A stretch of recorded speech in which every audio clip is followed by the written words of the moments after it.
Le flux des réfugiés sur les villes polonaises et les autres pays d'Europe témoigne une fois de plus de l'intensification du conflit russo-ukrainien après plus d'une semaine de début des opérations militaires.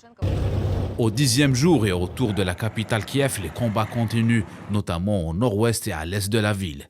La résistance ukrainienne, composée de régiments réguliers et des unités d'autodéfense, se regroupe autour d'une capitale cernée, en mettant en place des checkpoints et des obstacles de route afin de stopper les blindés russes qui tentent d'y accéder.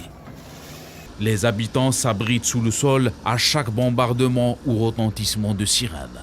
Dans le sud du pays, la ville de Mariupol, cette région côtière située sur la mer d'Azov est désormais un point stratégique pour les deux belligérants. Cette ville côtière permettrait la jonction entre les forces de Moscou stationnées en Crimée et les troupes du Donbass.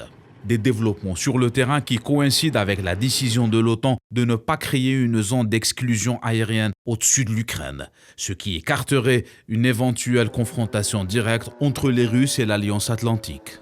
Les craintes d'une crise humanitaire restent persistantes, notamment avec l'augmentation des nombres de déplacés internes et au-delà des frontières ukrainiennes.